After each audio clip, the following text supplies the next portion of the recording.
All right, it's called the Board of Library Trustees meeting for Tuesday, November 15th, 2022. Roll call, please. Trustee Burrell. Here. Trustee Ballin. Here. Trustee Meadow. Here. Trustee Rule is absent. Trustee Samari. Here. Trustee Suplet. Here. President Zip. Here. All right, any public comments? So we will go on to liaison reports. Let's start with friends. Okay, yeah, I've got a couple things from the Friends approved first library card wallets at their last meeting. These are for young people getting their first library cards. That was a $2,000 commitment for 1,150 card or for 1,150 wallets. They completed the November sale. This was the first weekend in November, and they made over $25,000. Wow. Wow. They're planning an event with us over at the Maker Place to make ceramic cups for, I think they're going to be selling them as swag. And they have a holiday sale coming up December 3rd and 4th. That's what I have from the friends. Very, very good. Great. Foundation. Yeah, I've always got handouts. So, thanks Mike for being my wingman tonight.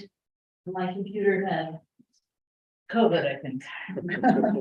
We just didn't, work together very well this year, or this week. Anyway, on November 4th, we had our fundraiser, at Maple Place. Oh, cool. And what you're getting is the insert of the program. We had several sponsors.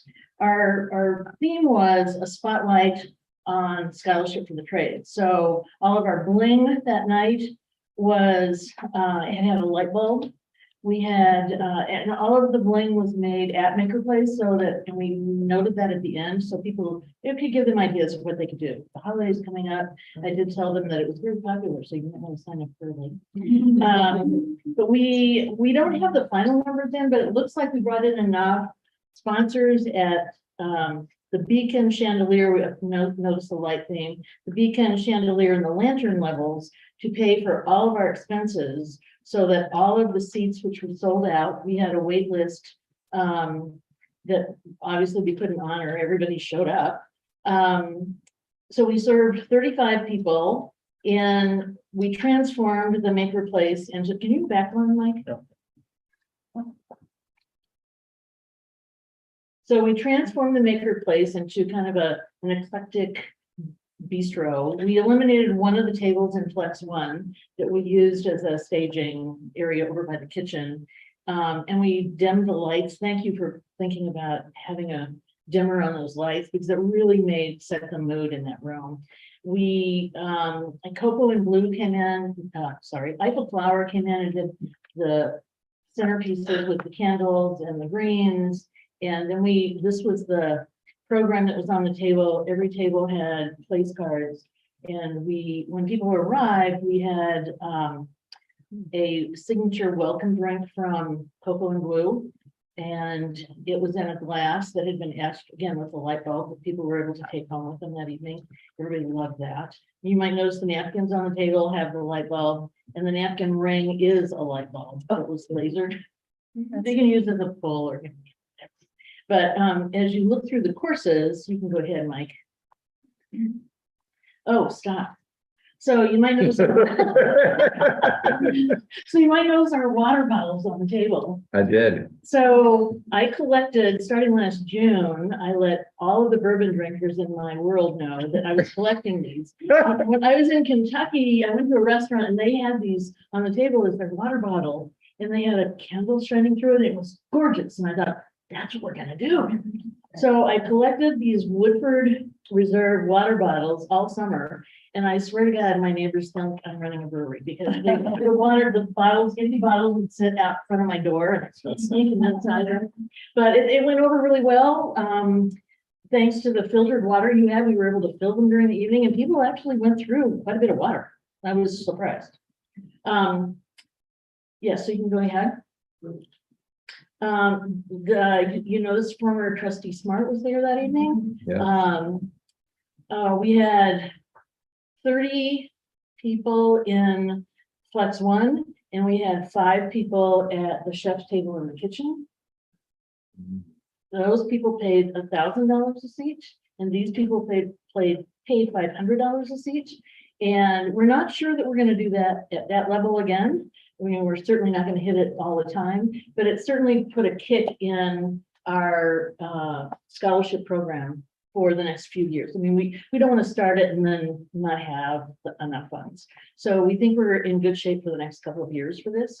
That evening, we ended up, people who came as guests ended up writing us checks. So it was a really successful evening. Good. One of our board members hired a group from Buffalo Grove High School, this string group that sat at the far end of Flex 2 and played for about 3 hours. We realized that as the noise and the wine pairings got into each course, that we probably needed less music. So in the future, we probably don't need people there for 3 hours because people were singing their own songs. So this was the second course, the chorizo, none of us got. I don't know why, none of us got it. I ate mine right away without taking. Without thinking I took about a it? picture of the empty plate, but I figured they didn't want to see that. Okay, well, good thinking, good thinking. So this was the tuna crudo that we had at the beta, which looks lovely. So the foundation board, to cut funds, to cut costs from the budget, which had been $1,200, we ended up, those of us from the beta, ended up being the servers that evening. And I have never been a restaurant server in my life. My feet were killing me. Even though we all were, most of us were comfortable shoes, the youngest one in the group didn't think about that. But we were back and forth all evening because as each course was announced, we would set silverware just for that course and then go into the kitchen and bring out the plates and then do the whole thing in reverse over and over for 7 courses. Yeah. So this was the agnolotti, which looked beautiful, and people were literally licking the plate. The sauce was so good that there was not, I mean, the dishwashing on this course was easy because there was nothing left. Everybody loved it. And then the honey nut squash, actually, this was one of the highlights of the evening. I've heard more people compliment this dish and have said, and have emailed me after the event saying, if this is on Scratchboard Kitchen's menu, I'm going. And it is on their fall menu. So, of course, we didn't get to taste it. Mike, what? It was delicious. Well, Not a scratch, but, so that slowed me down enough to get this picture, but I thought it was great. what was the sauce? I don't even know. Caramelized old pomegranate. Fontina, silver root, black truffle, Fonduta. It's harissa. Harissa. I had no idea. Oh, yeah, oh, I'm on the wrong one. Yeah, I don't know. I don't know. But again, the plates were empty when we took them back to the kitchen. So this was the main course, and that was the dry aged ribeye with the mole. It was a little strong. It was a little strong. It was good. It was strong and Very what? rich. In, The mole was very, like spicy or you say No. strong? almost kind of heavy, kind of, I don't know, almost like very intense, almost chocolatey. Oh, yeah. Whatever, yeah. And I love chocolate. Yeah, right. And this was from Pissarro, Chef Matt did this from Pissarro. And before each course was served, the chef would come out and give a little bit of a description on what the course was, why they chose that course or why they chose that particular dish. And then we had a wine pairing with each course. And we decided instead of going to the huge expense of renting wine glasses to go to each course, we purchased little samplers, 6-ounce samplers. And so everybody had 2 ounces. And then we had, of course, that wonderful water bottle on the table that you could rinse your glass with and refresh. And then this was Kilwin's, the chocolate course. And a lot of people by this time are going, oh my God, I've had so much food, I can't do this anymore. So she brought boxes that people were able to take them home. Because everybody knew there was 1 course left. Which I don't know. Oh, yeah, okay. Okay, sorry. Okay. That was another one I ate too quickly. Sorry. So I have a very important question. Yes, What was your favorite course? Looking through this one again. Probably the ribeye. The ribeye, yeah, you like the meat, Yeah. the meat potatoes. Yep, exactly. Yeah, right, right. So you had said you liked the meat from the beta. That was also. No, when you speak beta, what was the beta? So 2 weeks before this event, we offered to the board, our advisory team and our scholarship task force, a seat in the kitchen. Yeah. To test out Okay, how all this yeah. is gonna work. The menu, and it was just Chef Grace at that event. And she basically did, the whole thing. There were a couple of courses that repeated, the tuna crudo and the dessert. Those repeated, but the other ones were all new and unique. And everybody that I've heard from loved it. Your take, your. No, fantastic. It was amazing. It was, again, like I said the last time, it was so cool to see that the makerspace transformed into something totally Yeah. different and used in a totally different way. And the food was phenomenal. The chefs were great. Lori and her team did a phenomenal job hosting. Like I said that night, I would have never guessed you guys were not servers, because the wine and the silverware was just flying on the Are bed. you serving on the proper side and picking up? We were. Yeah, We they absolutely had it. were. Everyone left, move on the right. Move on the right. We were instructed before the evening started.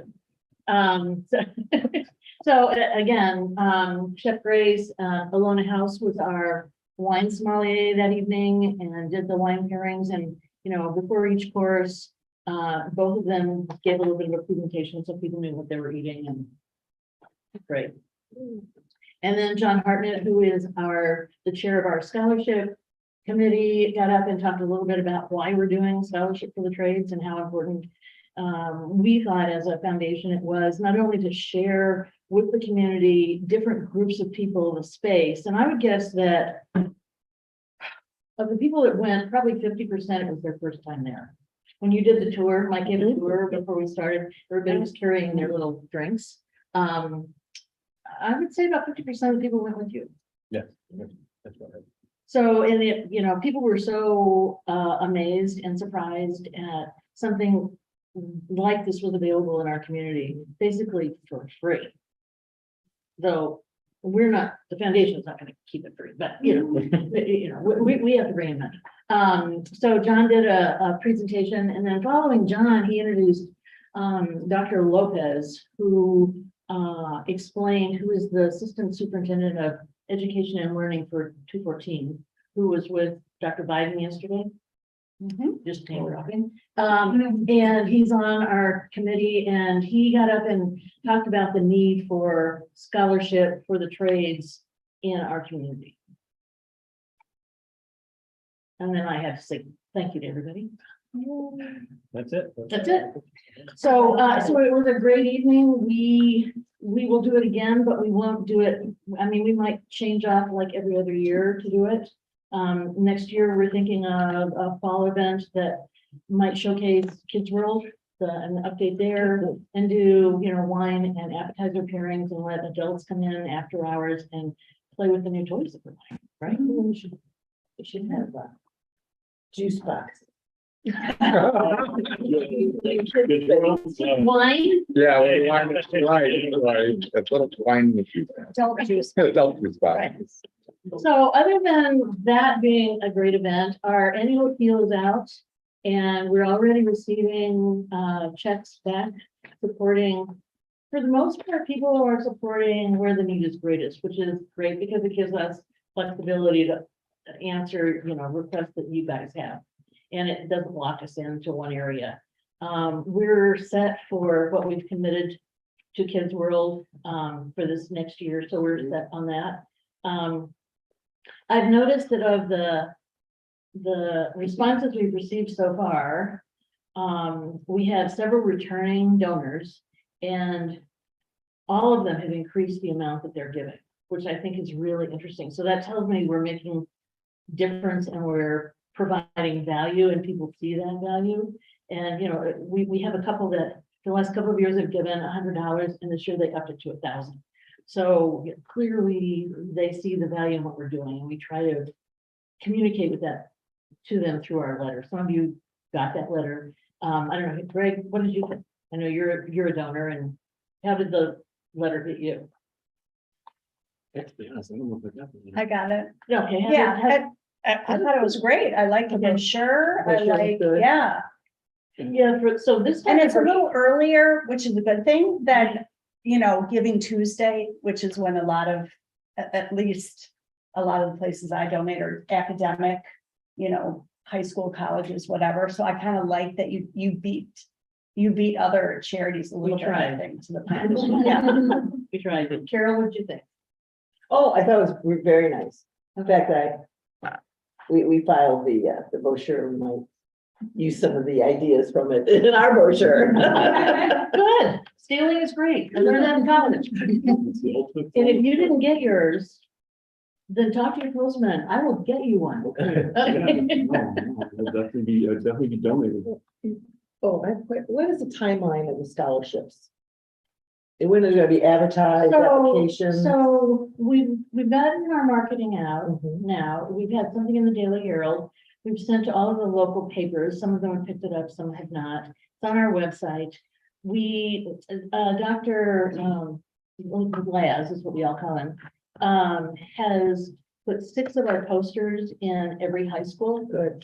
Randy Reckhouse with the Village of Mhm. Arlington Heights Mhm. has put posters and flyers at Public Works and at Village Hall. John Riddler at the Chamber has done an e-blast to all of his 800 members.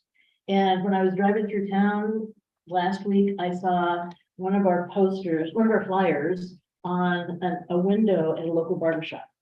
And there's a poster at the maker. There's a poster at Maker Place and there's a poster downstairs. Good. So. And so when are applications due, or? We're now marketing and applications will open online on January the 1st.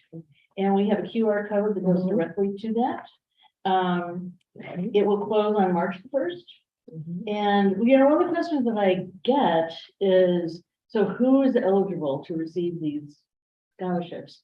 And we have 3 that we're offering this year at $2,500. And it's anyone living in 0405. Now, we're reaching out to all the high schools, but if you don't live in 04 and 05, this is not your scholarship. Right. Now, you have to draw a line somewhere, and the funding is coming from people who live in 04, 05. So it's kind of the area that the library serves. Yeah. So, any questions? Sounds fabulous. Congratulations. Thank you. That was a great program. Thank you again, always, for everything you do. All right, okay. All right, keep moving on here. We're on to action item 1, approval of the minutes of the joint meeting of the Arlington Park District Board, the Commission, and the Board of Library Trustees. I'll move approval of the minutes from the joint board meeting of the Park District and Memorial Library from October 15th. I second. Any comments, questions? All in favor, say yes. Yes. Yes. Yes. Okay, let's move on to action item 2, approval of the minutes of the regular board meeting of October 25th, 2022. I motion that we approve the minutes of the regular board meeting for October 25th, 2022.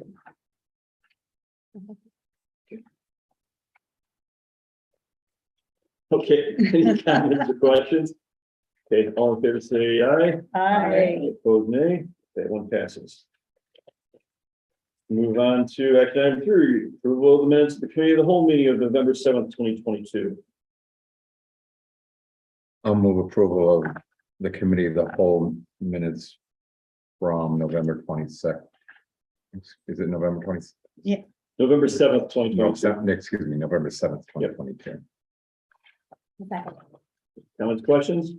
All in favor, say aye. Aye. Opposed, nay. That passes. Okay, we are going to go on to action item 4, approval of trustee expenditures. Okay, the Local Government Expense Control Act requires any reimbursement to a trustee for travel training, community events, et cetera, to be approved by a roll call vote by the board. We have a trustee, Amy Samari, that attended the Illinois Library Association conference in Rosemont last month and is seeking reimbursement in the amount of $123.06. So I'd like to bring that for approval, before the check register is approved. Okay, I move the Board of Library Trustees approves the reimbursement to trustees Samari for travel expenses in the amount of $123.06. One second. Comments, questions? I just wanted to make a comment. I'm not gonna vote, obviously, but it was like parking was $15 a day and mileage, and I had one lunch with several You don't have to family explain members. it. I mean, that sounds like a lot for like driving to, No. but I was there 3 days. Okay. Nah. Okay, no comments, questions, roll call please. Trustee Barone, Yes. trustee Gavin. Yeah. Trustee Meadow. Yes, Trustee Samari, Abstain. trustee Supplet, Aye. president Zip. Yes. All righty, let's go on to review of the financial report for the period ended October 31st, 2022. Okay, we did not receive real estate tax receipts in the month of October. Once again, the second installment tax bill was just released and is now due December 30th. So we should start seeing that money coming in, but the fact that we haven't received real estate taxes due to that delay in the second installment tax bill. The library received personal property replacement taxes of $76,568.01 this month. Copier printer revenue totaled $3,843.37. Lost item charges totaled $792.13. Interest income was $12,134.93 this month due to rising interest rates. We did not have any reimbursements from the Friends or Foundation this month. Our revenue collected for vehicle stickers totaled $229. Makerspace miscellaneous revenue was $423.56. And our total revenue collected in October was $94,744.39. On the expense side, 83% of the fiscal year has lapsed, and we've expensed 74% of our total operating budget. Our favorable variance to date is $1,304,195. And 64% of our total annual capital budget has been expensed as of October. That is all I have for that. Any questions? So I'll ask you a question that was asked me. So how is cash flow? Good. Tracy, do you want to speak to where we are with the funds specifically? It's good. Everybody listened to John's explanation to that question last night. He was spot on. Since our reserves are very sufficient and healthy. And it was a similar approach to what the village Berlin Heights finance team was doing with their delayed property taxes.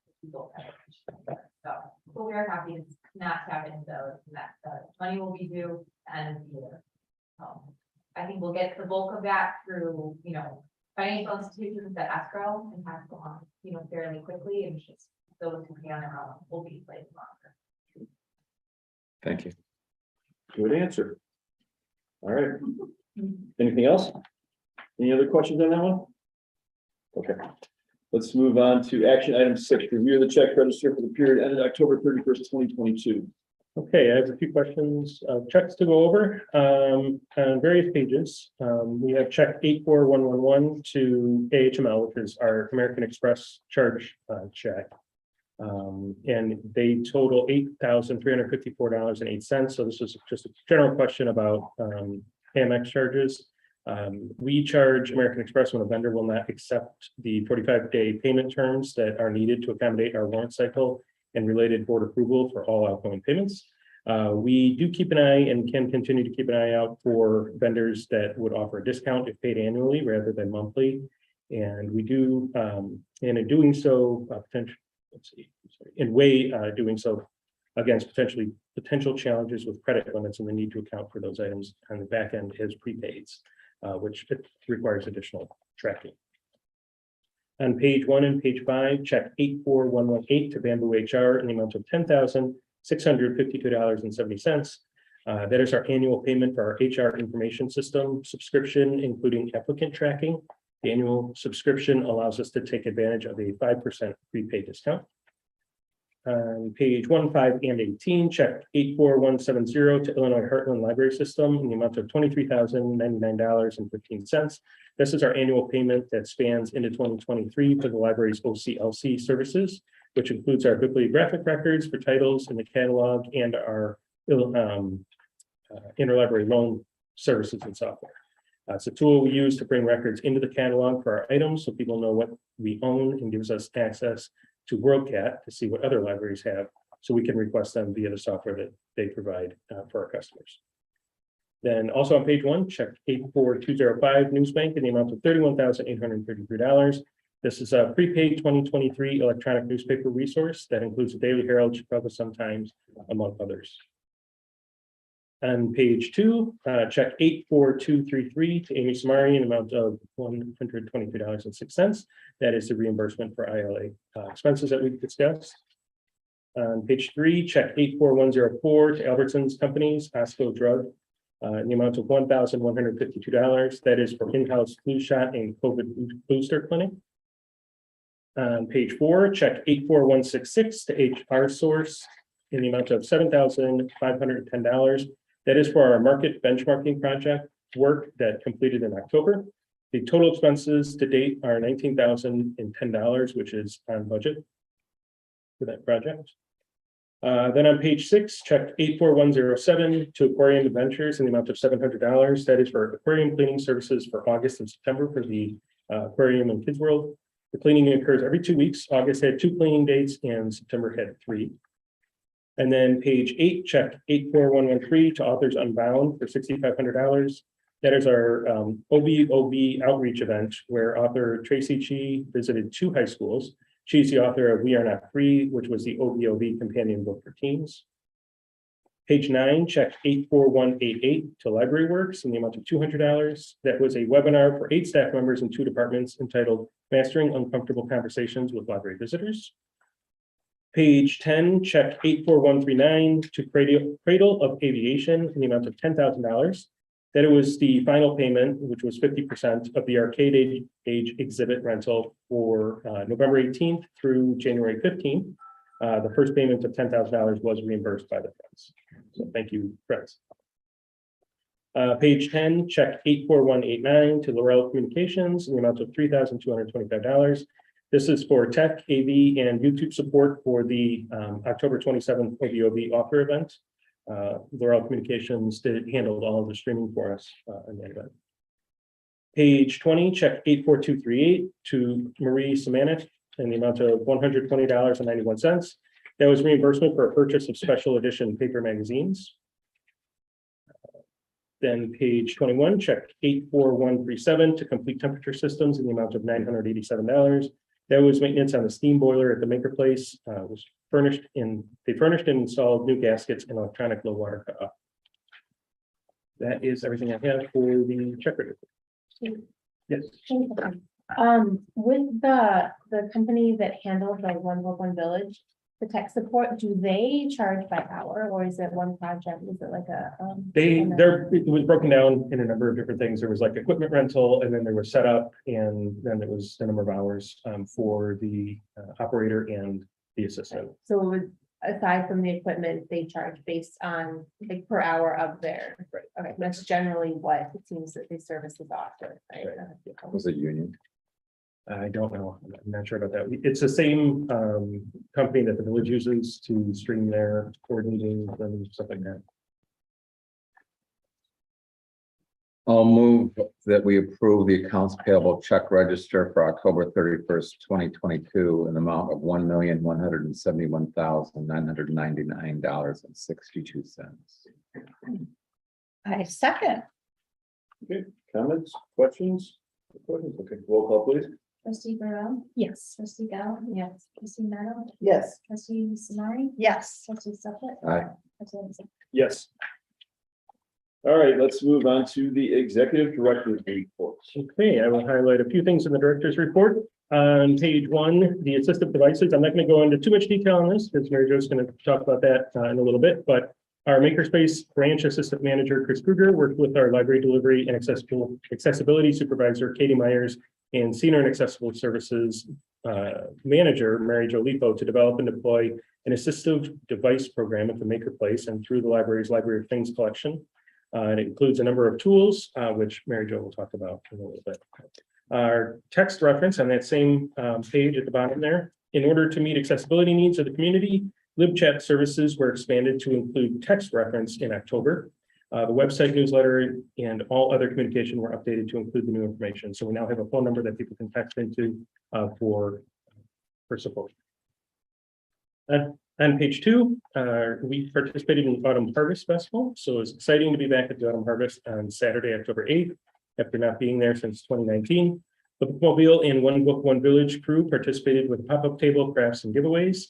Families enjoyed autumn crafts, and people were able to check out Clark and Division and receive an origami bookmark giveaway. It was also one of the busiest outreaches for the season, as we interacted with 465 people. On page 3 are the Thomas Middle School Science Olympiad team visit. 40 students from Thomas Middle School Science Olympiad team visited the Maker Place on Friday, October 28th. Youth Services and Maker Place staff collaborated to provide our first school field trip at the Maker Place. The visit included tours of the Maker Place and team building activities, including a cup stacking challenge, making swimsuits for Spiro robots, and tinkering with little bits throughout the day. That's a Yeah, yeah, sorry. It wasn't appropriate for. All right, then on page 4 at the bottom, as part of our outreach efforts with One Book, One Village 2022 selection, staff brought a piece of the library and OBOV to the Mitsua Marketplace. Staff interacted with 85 people who learned about the author's event, program discussions, and other library services.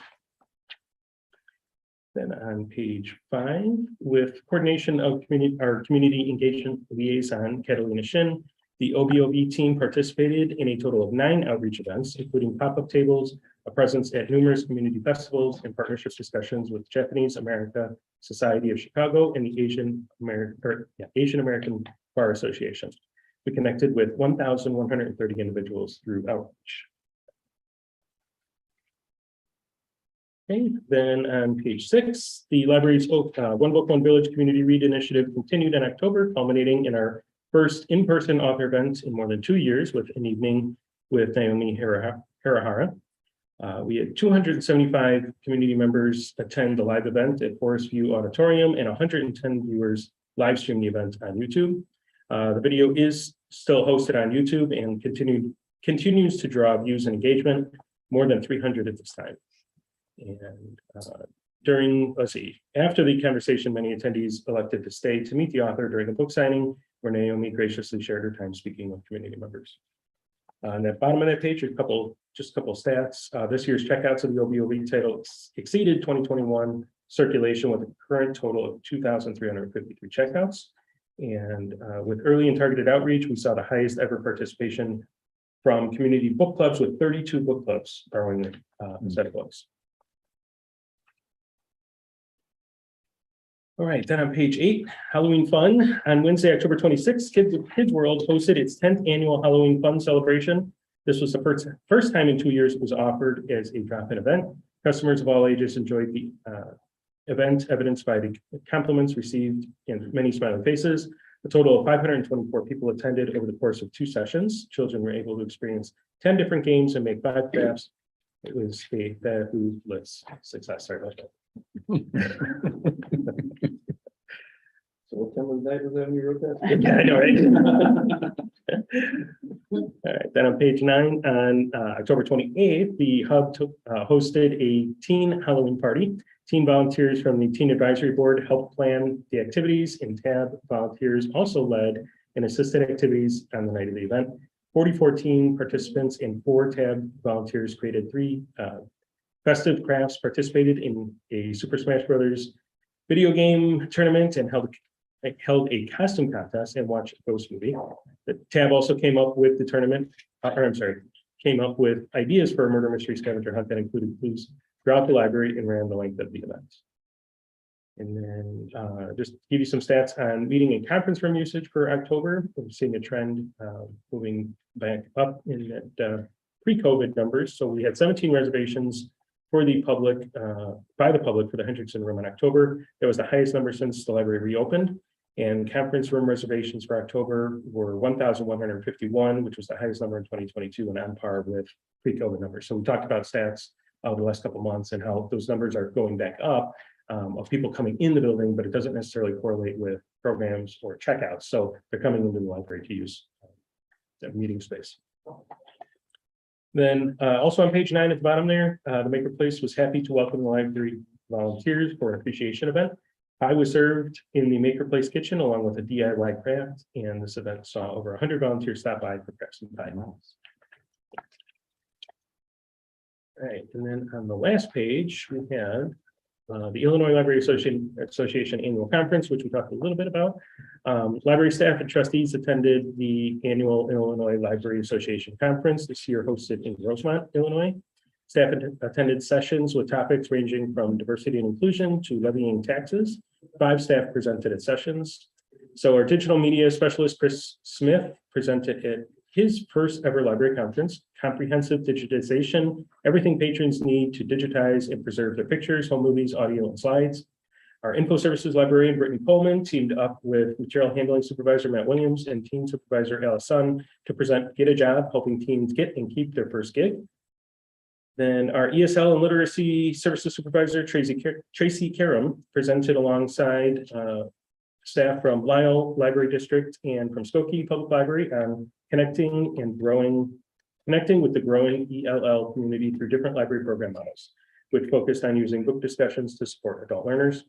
And then again, Matt Williams, our material handling supervisor, presented a poster session for the Recharge Committee. The poster session was a way for the Recharge Committee to recruit new members from all types of libraries, as well as promote the free professional development options the Recharge Committee provides for library staff at all levels. So Arlington Heights definitely had a strong presence at the ILA conference. So thank you to the trustees that attended. I hope you got something out of the conference. Yeah. Can you talk a little bit more about what exactly is the recharge committee? It is it's like a leadership development training Oh, okay. group that Okay. provides training to So it's staff nothing up and coming bad. through. No, nothing with that. No, it's interesting take on it. Focus on electronic or electric vehicles. This meeting's stupid. What is code cutting 101? That's cutting the cord for cable TV. Like moving to streaming services and stuff like that. Okay. Yeah, Roku's in the Library of Things here too, if you go on vacation and want to bring a Roku with you and Yep. all your stuff. That's right. Anything else? Yeah. Well, I just want to say that I actually couldn't be here for the one, I was out of town for One Book, One Village, and I did watch it like an hour and a half later, and the tech was really good. You could hear Mr. Suplet chortling here and there. But the tech was great, so I think that's a really good service. And I don't know if I showed this last time, but my book club had a dinner at Mitzvah, and then the bookstore there gave away these awesome origami kits, which I haven't done yet, clearly, but I thought that was very clever. And then the only other thing I was going to say is getting those students into the Maker Place, I think is really terrific. And the high schools all have Project Lead the Way curriculums, and those are the kind of people that are going to be applying for our scholarships. So I hope we're getting them all in there, throughout the year.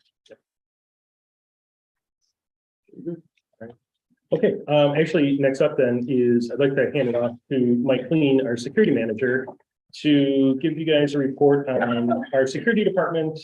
Every month we try to focus on a different area in the library. It's been a while since security has come and talked with the board. And so Mike is going to talk to us about the history of security, kind of what we're doing, how we're handling our policy, code of conduct policy, and he is joined by Dan Billing, one of our security staff. So Mike, I'm just going to share this presentation so people at home can see it. Oops. Give me 1 second here.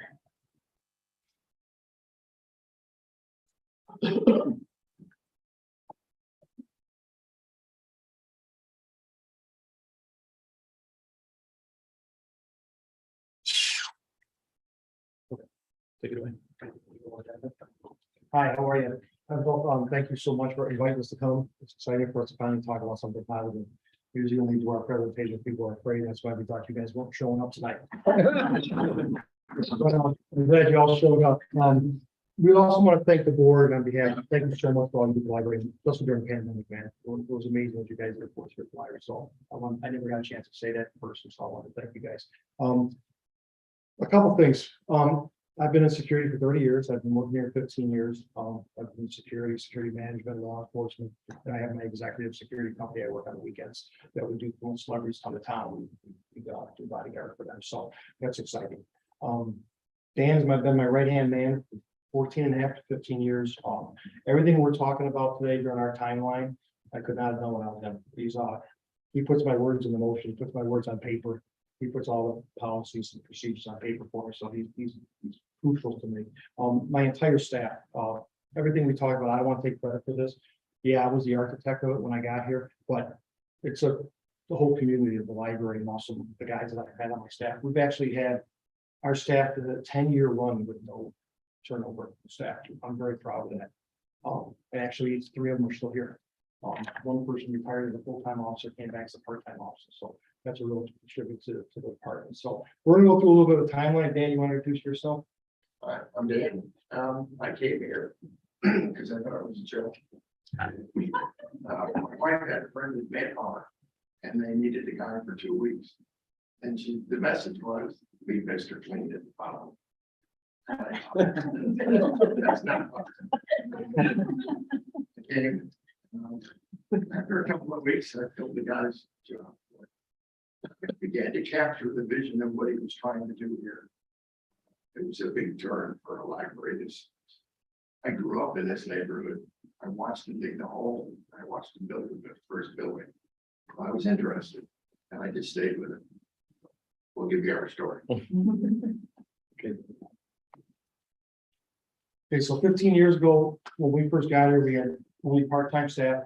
They were an untrained security staff. They did a great job. They were more like monitors. They were more reactive than proactive. So, but they did a great job for what they had to do. They just needed some training, some polishing. We had no library-wide safety training. That was big for me coming from the high school. I was a director of security in high school. And that was really important for me that I realized that our staff is more important than 2 security guys walking around the building all day. It's really important to get a community. You gotta get everybody trained, especially on safety procedures and what to do during crucial situations. And we had no behavioral accountability when we first got here. So that was one of the things that when I got hired during my interview process, that's what really made me want to come here to work, because they asked me to create a security department. And in all the years I've been in security, when you work for security companies, they're already established. Yeah, you may put your ink on it a little bit, but they have everything laid out for you. This was all new. And this was great. So it was a big challenge for all of us. So that's one of the things the reason why I took the job here. This is what it looked like on a weekly basis when I first got here. As you can see in the far left corner right there, that was our cafe back then. It was not a very inviting place for families to come have lunch with their kids and stuff like that, because you'd be seeing stuff like this go by on a weekly basis, and it was the foul language and the arrest. There was no accountability here. A real quick story: if you were intoxicated, we closed at 10 o'clock. If you came in the building intoxicated, you were suspended for 1 day. You were able to come back at 9 o'clock in the morning. We won't be opened up again. They were either still drunk or they didn't even remember they got arrested. So there was no accountability. There was no way that the security guys were able to enforce the code of conduct at that time. And the code of conduct we had at that time was all rule orientated. There's a bunch of rules, and if it wasn't on the code of conduct, they weren't able to enforce it. So that's why we changed the code of conduct. One of the scariest things that happened here at the library, as you can see, was a couple days after Christmas, 2008. The way it read in the papers and the way it looked on TV, it was a stabbing was here at the library. That was not true. What happened was we closed the building. 2 customers were going to the pad site. They got from the library to Javier's. Person got stabbed at Javier's. The person came back to the library thinking that we basically have some staff there that might be there, they're familiar with to help.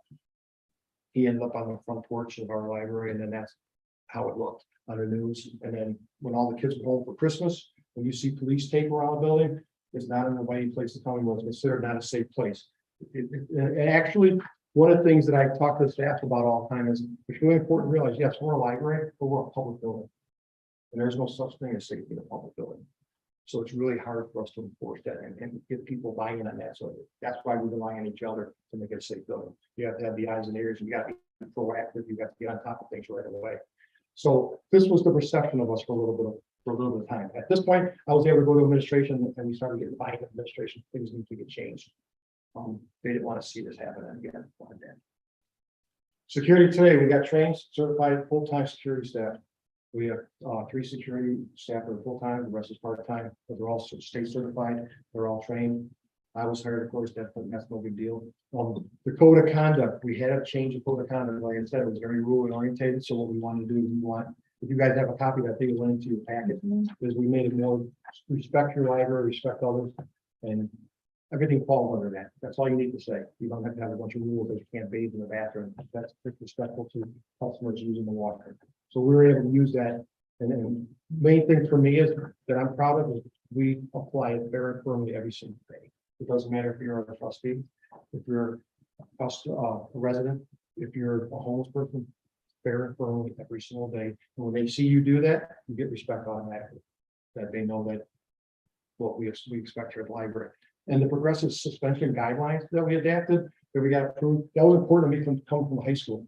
They used to call me the dean of students here, because everything came across my desk, and they'd be, okay, that's a 30-day suspension, that's a 1-week suspension, depending on the history of the person.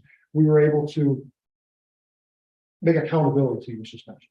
So if you're intoxicated, it was an automatic 30-day suspension. It wasn't a 1-day suspension. So it was really important to us to do that, and it really got people to be accountable in the building. If they wanted to stay here when it was cold, and they wanted to stay here when it was wet, they want to go, or they want to do anything that's like code of conduct. Dan, you could jump in if there's anything that I forget. One of the main things for me was the first responders, connecting with our local police department, fire department. They're the experts. We want to know what their expectations were coming to the building, what our expectations were, how we were handling suspensions, handling trespass warnings and stuff like that. It was really important. And then I got lucky because I don't know if you guys know, but we have a person that runs Homeland Security training in Illinois, Charles Shane. He's a resident here in town. He used to bring his children in all the time when they were younger. And me and him connected, became friends, and then I found out that he worked with my cousin at the White House. So he was able to bring me aboard. So he helped me get certified in active shooting and lockdown training through the Department of Homeland Security. I presented at Homeland Security things. He's come here and done assessments with our library. He was really happy with the assessment. I think it was one about 10 years ago. He did Chamber of Commerce too, didn't he? Yeah, so he's been great for us. He's been a great resource. He keeps me abroad of what's going on, anything new, and he sends stuff to me through emails and stuff like that. The biggest thing for me was training staff. Excellent customer service creates a safe environment. Disney was big on that. That's what Disney, that was the whole model. If you feel safe, you're going to come to the park. How do we do that? How staffing libraries, it's really hard because everything's privacy in the library. I got it, you can talk about nothing. Well, that's a privacy. Don't do it, don't talk, we can't talk about that. It's not about the privacy of things. It's if the lights are out in the parking lot, let us know. If someone like now, winter's coming, if you almost slip coming into the building and you don't tell nobody, 300 people behind you may fall. So that's why we got staff got to see something, say something that Charles allowed me to use here. We just had to change the poster a little bit. We couldn't use their actual poster, but we were able to change. So staff now is trained on see something, say something, tell us everything. Well, we love it. At one point, they wouldn't even talk to us. Now they tell us everything. I always use a joke. We won't laugh at you while you're telling us. When you leave, we'll laugh.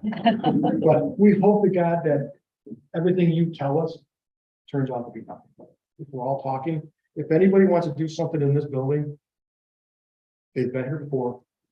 They're watching us. They're seeing how proactive we are. And if they see a trained staff getting on top of book bags, getting on top of things, they're going to go somewhere else. Because we're already an easy target being a public building, but we could create a less. If we're on top of things, they'll go somewhere, library, they'll go somewhere else because they see staff's not trained. It's important to get trash trained what to do during emergency situations and being our eyes and ears, what to look for. And it's okay to tell us. It's not a privacy thing if somebody left a book bag somewhere. We expanded our cameras. How many cameras do we have when we first got here? Less than a dozen. Less than a dozen. What we got now? 80. Okay, 80. Some people say, oh, that's Big Brother. No, it's not Big Brother. You can't go anywhere anymore without security cameras. The security camera, we don't use the security cameras to prevent crimes. It's a deterrent, yes, but it tells us story. I used to have people come into the building. It would take us 3 hours to find out where they went. Because we just had no, when the police would come and say, well, where'd that person go? We had no camera footage, we had no coverage. So my thing was, I want to lay out so I can tell the story. When you come in, I know where you went, where you left. Just to tell a story. And actually, our camera system has been more beneficial for insurance companies. I'll tell you a quick story. I know I don't have a lot of time, but we had a person that came in the drive-through. The line was really long. She got out of her car. She was all mad, took the books, threw it into the thing. The car ran over her foot. She forgot to put it into the park. She comes running into the building looking for security and says, the guy behind me ran over my foot. So I'm thinking, oh my God, we gotta call the police now. We gotta hit and run. So I bring her into my office. We review the video camera. And I asked her, you sure you don't want to change your mind before I call the police? She's like, oh yeah, I guess I did read that part. So that would save us an embarrassment, calling the police, the insurance claim. She ran over her own foot. So the security cameras are not to watch staff, not to watch people coming in and out of the building. It's just to tell the story, and we have something there documented. So that's why I want people, we don't use cameras as big brother around here. Our iPhones are really big for us, because my guys, when they're working, their desktops on their phone. They don't have to go back to their desk and sit in the office and look up incident reports and stuff. I don't ask them to fill out any reports on those, because it's hard to see, but they have everything. And the most beneficial thing is the cameras. So if there's a call out front, my guys can look on the cameras and see what they're getting into before they, how quick they gotta get there, what's going on. So it's really beneficial for them. There's not a lot of people that have the iPhones that have that capability. Panic buttons were installed at all the service points here in the library and at Marketplace. Staff have been asking for that for a while. Those are great, because a lot of times they can't call security because the customer's right from them. You know, you don't want to call for security when it's someone's heated conversation. So they're able to hit the panic button. Again, that's where we use our cameras. We can look at our cameras, see what's going on. We get to the service station because we don't want to call them back. If we don't see anybody, we'll call them. It's usually a false alarm. Somebody comes with their need at the desk. But if we see that there's a situation going on, we don't want to call them, because that's why they hit the panic button. So we go flying to the call. The flip charts, emergency flip charts, are in all staff areas. The reason why I brought those to the library came from school. They have a lot of teachers that are out on sick leave, and substitute teachers, they don't know the emergency procedures. So we created those at the high school so that substitutes can take them with them and know what to do in their emergency situations. And the other reason why for me, selfishly, I did it is because when I first got here, I got a manual that was about this big. I'd still be reading it 15 years later. So I was like, so that's another reason why really quick references are really good. We what we do here is everything that we have on our wiki and all the training we've done over the years. Every year we go back and visit staff meetings and we do refreshers. We do regular emergency training for each department. One of the things that we've added to the training is we do one-on-one now for anybody that missed the training, or if they just want a little more training, we'll do one-on-one with them. And we also are now part of the onboarding. So now if a person starts, say, this month, we've already done their department last month, they don't have to wait a whole year to get the training. We do one-on-one now towards with them, emergency procedures, exits, and all the stuff that they need to know in case there's a building emergency. So that's been really beneficial for staff.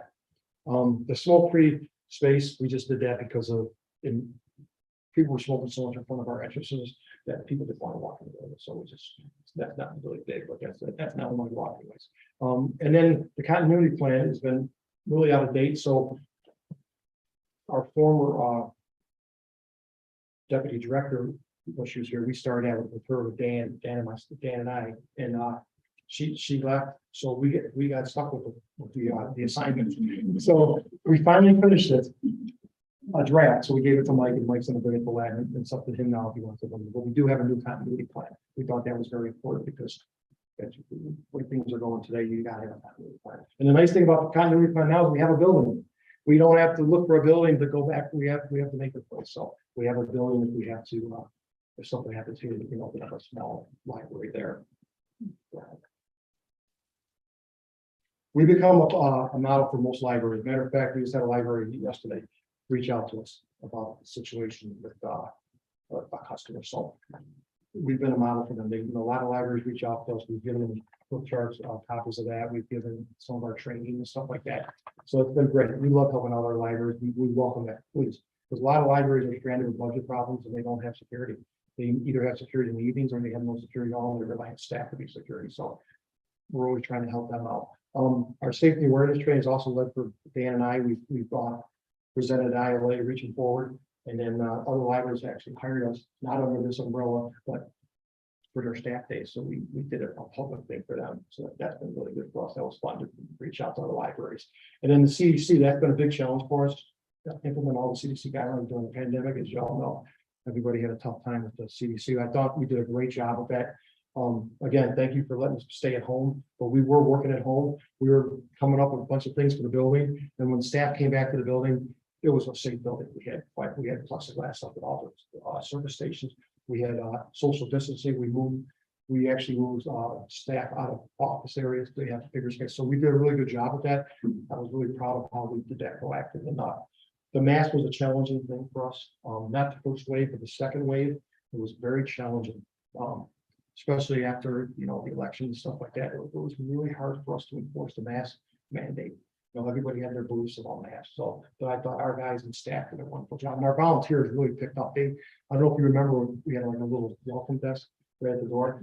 And our volunteers, I'll tell you, they stepped up more than our staff.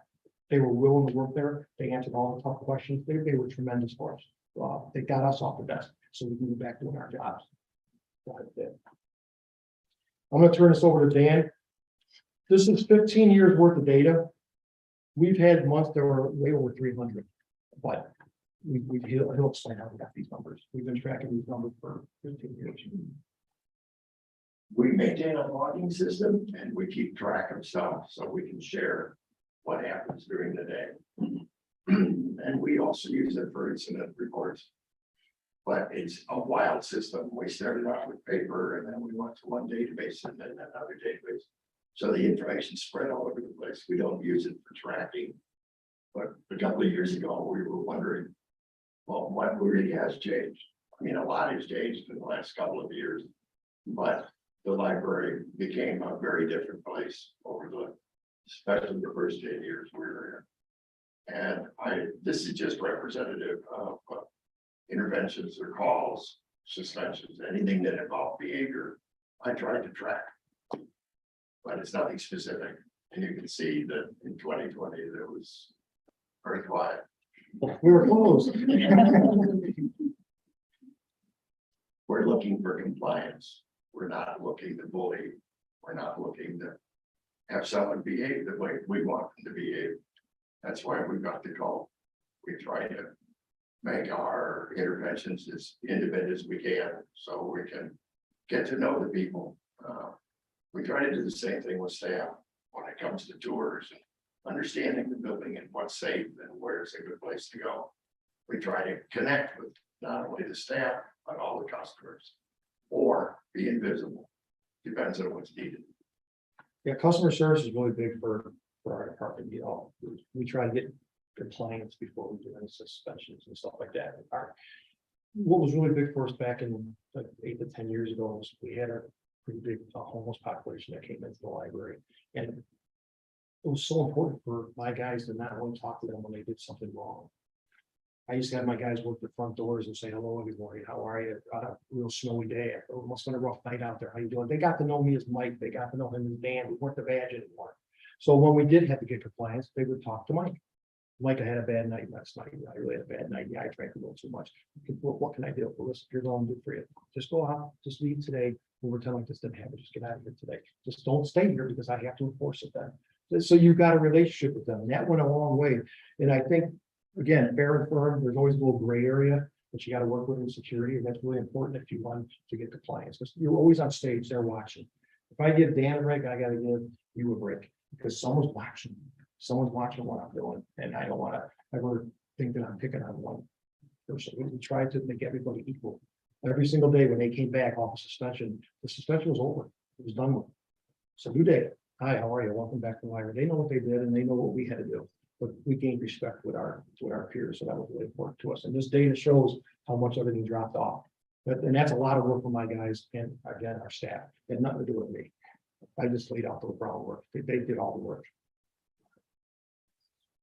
So moving forward, this is what we want to do right now is we want to maintain our leadership and industry. So again, if you know any libraries that are struggling with things, you can give them my number or give my, and we'll go visit them. We'll go see them. We'll have them come see what we do. We have no secrets. So come out, we'd love to help out our libraries. The training is really important. We want to continue training and continuing Like I said, when I first got here, we didn't have a lot of turnover. Now with the pandemic and stuff, it's hard to get people to even apply for jobs. They don't want to keep people on jobs. So excellent customer service, they don't understand that what excellent customer is what we're talking about and leading to a safe environment. So we have to continue to train new staff, continue to keep people active. One of the things that's hard for us in security is we don't have the problems here anymore. So when a new staff member comes on board, they look around every single day and they're like, I didn't even have security here. There's nothing going on here. Yeah, you're probably right, but that's great. I consider us now an insurance policy. You know, you need us when you need us. But it's hard to tell staff how important it is to have eyes and ears, because they don't know what they're looking for. There's nothing to look at anymore. But again, we try to go to the little things like parking lot, lights being out, lights in the parking lot, things like that. So we want to continue with the training. It's really important. Post-pandemic resources are really hard. We have to keep challenging staff to talk to us about what they're going through. It's not over. The pandemic may be over, but in the workplace and working in a public building and working as a public servant, it's hard as it's ever been. It's so hard. You can say the nicest thing to somebody and they come in and all of a sudden it turns wild on you. It's tough. It's tough to have the answer. Being a good listener doesn't always work anymore. It's a tough world out there right now. I participated in the IDEA team. That's been great. When I first got asked to be on the IDEA team, I was like, we do such a great job here. We do such a great job here already. But I think the consistency what we're looking for on that team has been so important for me learning that we want to get the consistent message and give staff what they could say and be consistent with it. So I think the group has really done a lot of good strides. I had nothing to do with the definitions. I was lost in those meetings, but I pretty much I bring the common sense to the group and the tough questions and how to handle tough situations. So we all got our strengths on the team, and I really enjoyed it. First, I didn't know how to enjoy it so much, but I really enjoyed it. And I think Mike, you guys are doing a great job of getting it out to staff. I think it's really important, especially today. That's it. Go ahead and return that. That's it. Do you guys have any questions? Yes. Are you familiar with Blue Point? No. Oh, yeah, Blue Point for police? No, No. Blue Point is a system that you can equate it to like the fire pull station. Oh, yeah. But this is for extreme intense danger. So like, let's say an active shooter. And rather than staff fumbling with phones, 911, they go to the station and pull it, and it's immediate. And so I would suggest you look into it. It is John Chales is the one that markets this, and we installed it a few years ago. And you hope you never have to use it. You hope you never have to use it, but it's there. And seconds count when there's a situation that you don't expect. So, it's not cheap, I don't know, I think it costs us about 50,000 or something, but I would look into it. Yeah, I think for a library this size, I think it'd be important to have. That's awesome. Yeah. Yes, Jeff. Well, I want to congratulate you on measuring and managing your data. I mean, you did the bar charts, you went back and looked at that, and it does show progress over time. It also showed a very interesting blip in 2021 when the building opened up and it was actually higher than 2019. So what would you attribute that? That's for the mask mandate and just the difficult customers coming through. There was so much dividing of should we wear a mask? Do you need a vaccine? Why are we, we were water with questions, and sometimes staff wasn't prepared to answer them. We weren't prepared to answer them. And even if you were prepared, it wasn't the right answer. Right. Sometimes they were just asking the questions to get in that discussion. Right. So it was kind of hard. So I think that's what came in. Plus, there's a lot of anxiety for people coming back into the real world. Right. So Interesting. It's also a very, lot of depression too. It's also very encouraging to see your involvement in IDEA. I would have to imagine, you see a lot of different profiles of patrons, both ethnically and racially, and it's very important that we get the sensitivity to that in terms of security. And I imagine that experience give you a different sense of how diverse our patrons were. Yes, and one of the nice things about what we train our guys is that we're not tracking, we don't profile people, we profile behavior. Right. So we treat everybody as equal. So it's really great. It's hard to teach people that, because everyone always said, It is. I always tell people you can't spot a suspicious person, but you can spot the suspicious issues. Right, And if you look for that, you'll never get caught up in having to make that a situation where you're uncomfortable dealing with somebody. and in terms of your staff, do you have any women that work in security? You know, 15 years, we've actually put it up places where women could be, you know, we had one that applied and she didn't show up for the first day. So What'd you do? we had to go back to the drawing board. We call, she said, oh, I took another job. And we were like clapping it out. Because we want to check our women's bathrooms. Yeah, They're so great when we get a lost child. Yeah, It's so much more comfortable for a woman to go to a child. Like me and Dan, we'll go on our knee, you yeah, know, but sometimes we scare them. Right. It's so nice when like a mom there goes up to toss them. Yeah. So, yeah, we've been trying. If you know anybody, send them our way. well, hopefully we can We'll put break them there through in that. position on our budget. Yeah. Work on that, Lisa. Thanks. No, first, thank you very much, for all you do. I mean, truly, you know, every department is important, but I mean, especially, I sent an email, to my hook bit back. I mean, it just feels like lately we've been hearing everything on the news, and I mean, everyone has known someone, but just kids in schools, it's just, you know, so thank you very much. You know, just I was looking at so thank you also for the data, just to be able to see the chart.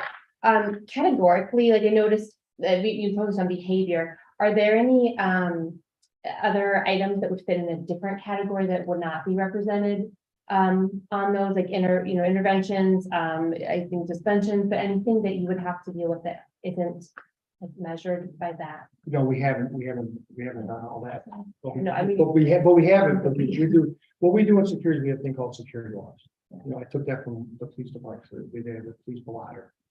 The reason why we do that is not to track people. It's Dan's part-time and he works on Monday, Wednesdays. And he doesn't come back to work until the following Monday. It's nice that we can go on the computer and see what activities been going on in the library, what we've been doing and stuff like that. They feel like they're still part of the team. So yeah, we do have that data and probably in our logs. We would have to, Dan, we'd have to generate, Yeah. but yeah, thank you for, being thankful. Like I said, we're a big community here and it's so important that we're like a neighborhood watch for. That's what we're trying to create here. We have so many customers that come in and tell us things. Oh, there's somebody out in the parking lot. And we weren't getting that from staff, and that was so challenging for me. I was like, why don't you want to talk to us? Well, I want to tell you, but I don't want to get nobody in trouble. No, come on, we can't protect you if you don't talk to us. So I think we have a real nice community now. And same thing with you guys. If there's anything you see it, then get it to Mike. I mean, we're gonna thank you for the blue ball, things like that. People that are helpful. We're always looking for improvements. No, thank you. I was in just one last thing on, with my kids, they're very cautious and, you know, their mother's very cautious with probably apples that fall far from the tree, but just that they feel very comfortable and really, and it really is a testament to the staff, but to everyone here and really to part of that and to your department too. I mean, just that knowing that, okay, everywhere feels not safe, but to come to the library and know that like, okay, I'm good here. So, and granted, we understand, no guarantee, but it's just so thank you. That's great to hear. So that's what we like to hear. I have two things also. One, I remember probably in 2008, maybe, one of my kids was here because I live within walking distance and there was a tornado warning and like everybody at the library had to go in the basement and I had little kids at home and the electricity was out and I knew he was at the library, but he was so safe. Whatever protocol you all have, I wasn't worried about him and then, or maybe bad mom, but he was safe, you know, so that I could deal with everyone else. So even that kind of weather related stuff. And I know, you know, that happens around here. And the other thing, I'm just curious because I work as a substitute teacher. So I love that because I'm in different rooms all the time and it's really important. Do we have to do active shooter drills? You know, we have a lot of different kind of things, even with 3-year-olds. Do we have an active shooter drill? Like, does staff do that as part of staff day for staff training? We did that a couple of years ago. Yeah. But what we do now is we just go to the department. It's so hard to. Yeah. You know, Wow. because in schools, they have a blessing because they have so many institute days. No, we do it with the kids. So, yeah, so you get, you with the kids, Yeah. okay, so yeah, it would be hard for us. to You're do that right. with I mean, you don't but- want to make, But what we do is we recap everything we've done. right. We have videos, We should have given them. Yeah. We, Part of onboarding. it's part of onboarding, we, Yeah. then we'll go back and with other departments. I hate to say that, but And yeah. any department that calls us up and says, you know what, can we get that again, because there was a lot of that shooting going on over the summer. Right. And that's why we got after the parade incident, we got on right away, we Yeah. made it mandatory. Yeah. We went to all the departments and stuff like that, so, yeah, you can never be prepared or something like that, you can go through hours and hours and hours. I made the Right. first one that had to crawl on their table and start crying, and I have experience with it, but you don't know. But one thing we try to do is if staff in their run, they run, hide, and fight, Mhm. and they just take a little of our basic training and keep them alive. Yeah. And the sad thing is, you gotta be selfish. That's what's so hard to tell people, you gotta be selfish during that training, because you can only protect yourself. If you go around trying to protect everybody else, you become a target. You have to grab who you can, and try to get them to go with you, but you can't let them slow you down, and you'll see all the training with that. It sounds cold, but that's what it is. That's why we try to tell them, protect yourself. You got it. You got it. One- Run, hide, and fight. One thing with active shooter training Mhm. is, and I know one library, Mike might know this library, and they brought in the police and they shoot knives. And you gotta be prepared that you very well could traumatize your staff. So we follow the training like you do, yeah, the video, the run, hide, fight, well, then we have the blueprint system, staff are taught on that too, but, I'm at Gale Board Library, so, yeah, and we've talked about this and I'm sure Mike would agree, you can traumatize your staff, you can, that's it for the week, Traumatize they're going home, too. it's very, very scary. Yeah, So I don't know how Mount Prospect does it, but anyway, Well, sometimes the training itself makes them scared. right, We've had people crying in training. oh, yeah, Yeah. and that's even just looking at the Right. video. Or we Yeah. take a video Triggering. off, 'cause somebody was- something happened. Yeah. We try to make it as real as possible. Right. Sometimes the more real you make it, sometimes it's less effective. Yeah, that's Because- true. Because they're not listening to one. They're not listening, They're right. afraid. Yeah. They're afraid. But I'll tell you right now, if it ever happens, hopefully it never will. I don't care what training you're gonna take. Yeah. Yeah. Secondary, you can just remember one how to fight. Right. That's all you have to remember, because you're not gonna remember anything else. You're not, the policemen, you saw what happened at that one school. They didn't want to go in, so even the experts, they're afraid. They can go 30 years on having this, and all of a sudden it happens in your town, they don't know what to do. So Mike, thank you very much for, I was just thinking while you're saying this, I remember when I ran the first time for this position 10 years ago. It was funny, the question I was getting from people wasn't necessarily about the programs and all these type of things. It was about security. And even during the lead, when we did the lead forum, that was one of the questions, that I got, it was about security. And obviously they're going off the history that she was showing there, what was going on just during that recent time. So that's why, that question was being asked so much, but now fast forward here 10 years later, and I never hear that question anymore. So I think that's a big tribute to everything you've accomplished, and thank you. This code of conduct, it's kind of like the outside of the programs and the books and all that kind of stuff, the most important thing to this library is the safety of staff and all the patrons that come to the door. It is the most important thing. And it's amazing how many times we talk about things and this code of conduct comes up. What, they just have to follow the code of conduct. It's kind of like the Bible, it's the backbone to a lot of the things that we do, and it obviously helps what we do. So, that data was really impressive, 300 a month on average. I think that just was it 08, just blew me away. But anyways, thank you and the team. Hey, one more suggestion. And maybe you're already doing this, you've already planned this, but, you might want to think about sitting down with someone from the police department Mhm. to determine how the new act that's going into effect January 1st, the Safety Act, may affect the procedures that you do in the code of conduct. Trespassing, we're wondering about that, and so I think it might be good for your senior staff, sit down with someone from the police department and say, okay, this is our conduct policy. What from this new law now is this going to change? Can we still call the police? If someone trespasses, what will you do? Will you arrest them? I don't know anymore. So I'm anyway, glad you brought that up. Yeah. I was trying to keep this positive. yeah. I think We're we should. already been struggling with that. We've already talked to police. You have, okay, Yes. yeah, I know. And It's That's something that our staff and some of our customers don't understand. Right. They're not gonna enforce a trespass anymore.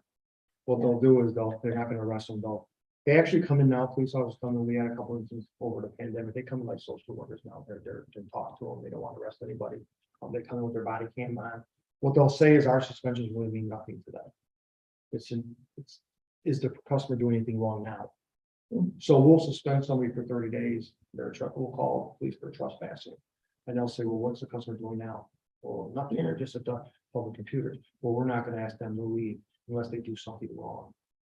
So now, if they give their trespass warning, that's governed by the state of Illinois.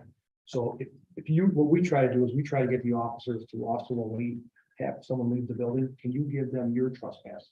Because that can be enforced in the state of Illinois. That now the police are coming in because it's theirs, it's a different story. They don't care about our suspensions, they don't care about they really don't. It's a different world now.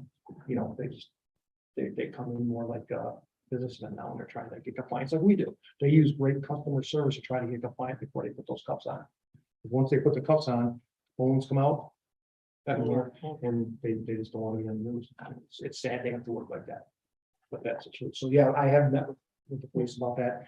So we do know their expectations. They really don't want us to talk with us. That's all. So what we do now is if somebody comes in, we try to explain to staff that if the person gets a rule leader starts breaking a code, then we'll call police, but we're not going to get to compliance. And sometimes staff's not happy about that, but we try to explain to them. And we don't want to throw the police under the bus, but they're going to their guidelines too.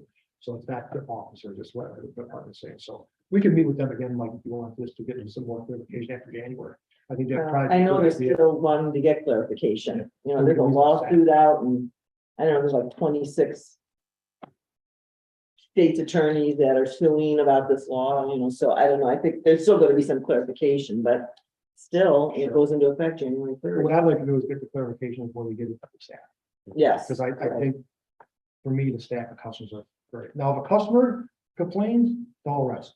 It's different, but some of them are building, they may not. So I want to explain that it's different that we work in a public building for public servants. The police take that different than a customer. If a customer complains or wants to sign a complaint, they will take the complaint. But they're not going to be as quick to take our complaint for a trespass. But I think that's important if we explain it to staff because I want them to feel, you know, they're not being heard or they don't feel safe. So, other than that, yes. So this kind of ties into a question that I have for you around your relationship with the police department and like social service agencies in the area. Yeah, we used to have social service agents come in, they had a grant, the police department, it was like about 4 or 5 years ago, they used to come in and talk to people and try to help people out, but they haven't had an audience. I don't know if the grant's still available, but I have not been in contact with them since the pandemic on that. We have not seen them come through. They had a social work come through also, but that was funded with a grant. You know, so, but again, we had to be careful. We couldn't point people out. But we would just say, okay, check the public computers, you might find your audience you're looking for, you know, something like that, just to guide them. But it was to help them. It wasn't that we were trying to get them in trouble. So yeah, we had a good relationship. There was certain words we would use to help them get the resource they needed. So but we had to be careful of that. All right. Thank you very much. Oh, thank you. Thank you. Thank you. Thank you. Well done. You do. Okay. We're going to old business. We're going to action item 7. Adoption of revisions to human resource policy holidays. Hey, before we get into this, I just wanted to say something real quick. I want to actually make an apology for something I said last week. The comment I made almost kind of made it seem like that I think that people, or I want to make sure people are working or doing all that kind of stuff. And it came out completely the wrong way. And I just want to apologize for that. What everybody does in the staff and the collaboration, kind of want them all structured everything we're doing. So just want to say that first, before that came out, before we went any farther. And review. Okay, so this is the holiday part-time benefited staff holiday policy. So this extends part-time or holiday benefits for the 7 closed days or 7 days that the library is closed for holidays. Would extend that to the part-time benefited staff, which are staff that are part-time over 20 hours. This is the same policy that we discussed at the November committee of the whole meeting, and we're bringing that tonight for further discussion. I'll put a motion on the table. The Board of Library Trustees adopts revisions to human resource policy holidays effective January 1st, 2023. No second. More comments, questions? Okay, let's do a roll call. Trustee Burrell? Yes. Trustee Gallo? Yes. Trustee Meadow? Yes, Trustee Samari? Yes, Trustee Suckler? Aye. President Zimmerman? Yes. All right, let's move on to action item 8, adoption of human resource policy, paid parental leave. Yeah, so this one was also discussed at the November Committee of the Whole meeting. This is adding a paid parental leave policy. This would be eligible or would be applicable to employees who meet the FMLA criteria of employment for 12 months and worked at least 1,000 hours. And the rate of pay would be 100% of budgeted hours for a maximum of 8 weeks. And the 2023 budget includes funds for this benefit. So we discussed it at the committee of the whole meeting, but we'd be happy to address any questions that you guys have here tonight. So we'll take a motion. Yeah, I move that the Board of Library Trustees adopts human resource policy, paid parental leave. I'll second. Okay. Yes. So the question I have, Mike, is when return to work, you're suggesting that the individual inform their manager and HR at least 3 business days in advance. What happens if they don't? We still have them. It's just a. Okay, this is a That's recommendation. All right, yeah, it's the okay. And then the other thought that I had, and then I hope you consider going forward, is a policy on caregiver leave. Yeah, and Lisa did check with our attorney on that, and they said that they don't have to be tied together, Right, but it's something we would consider for future. thank you. So Lisa, do you want to add anything else to that? No. Any more comments, questions? Let's roll call that, please. Trustee Burrell? Yes. Trustee Gallo? Yes. Trustee Meadow? yes, Trustee Samari? yes, Trustee Suckler? Aye. President Zimmerman? Yes.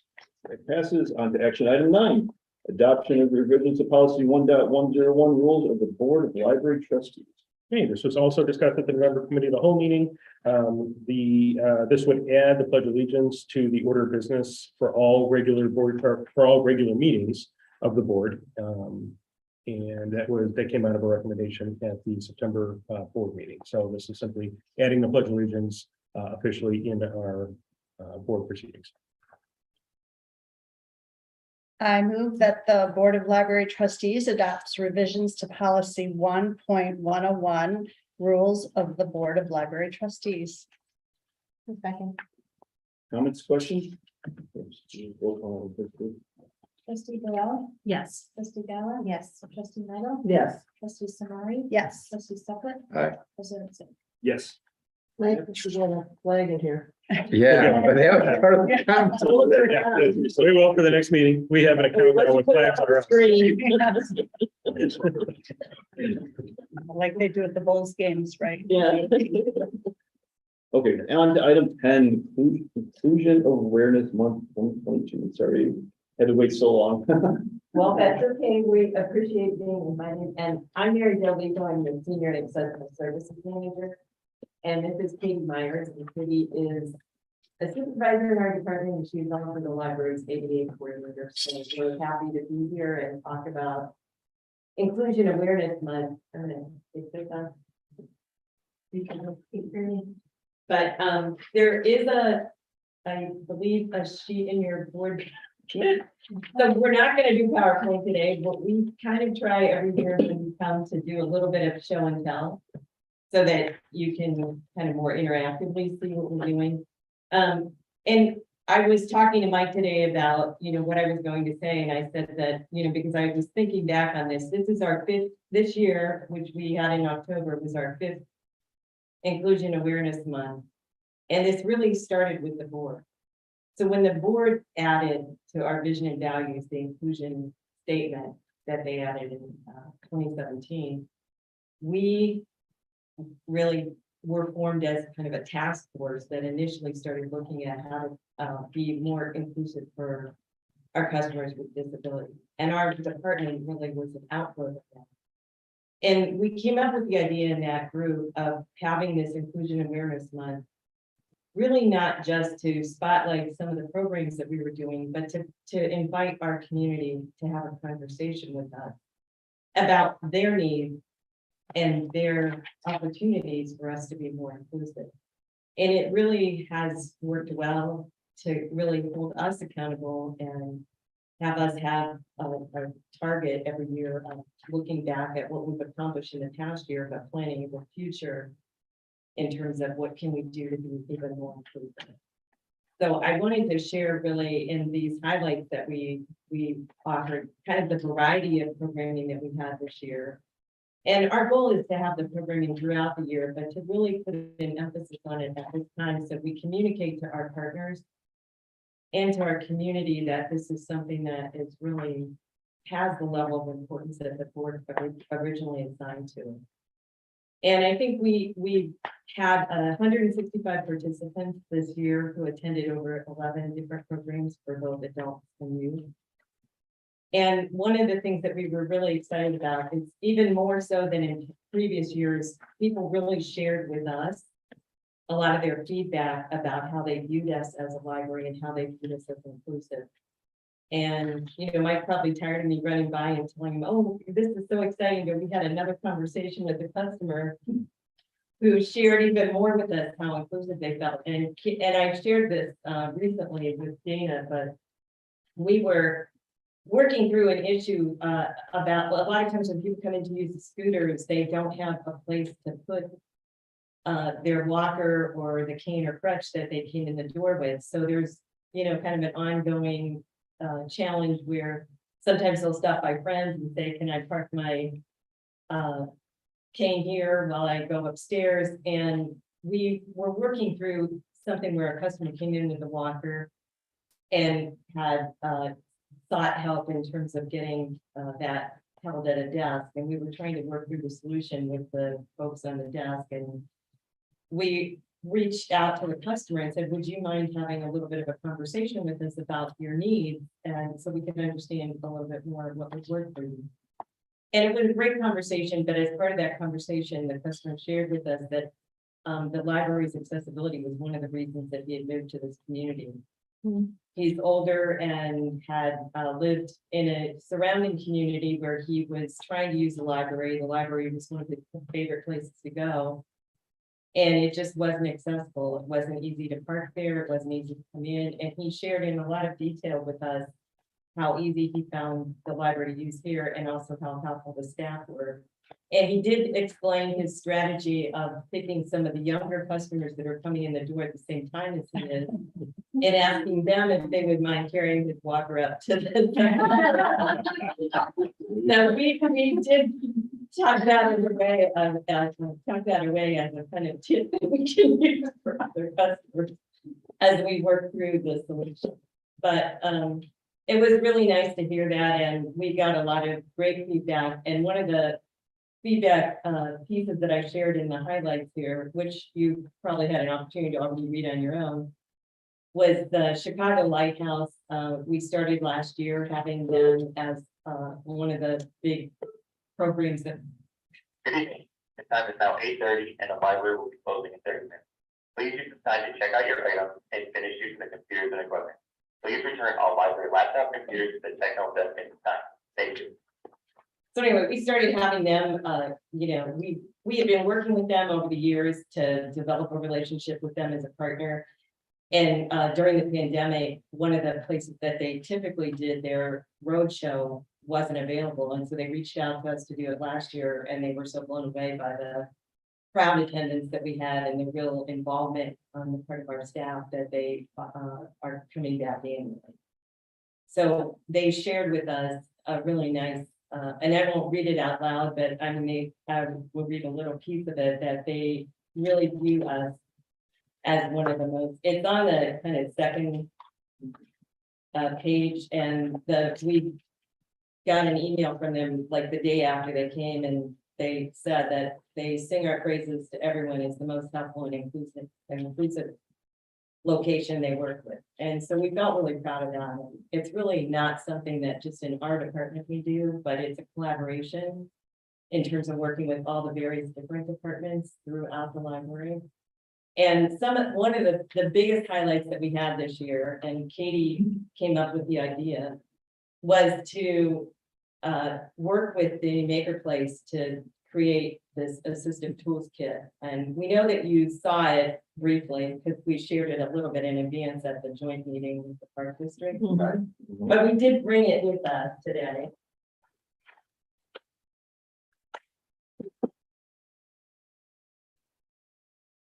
So this is what it looks like when somebody checks it out in the library of things, and this is probably what you saw at the meeting.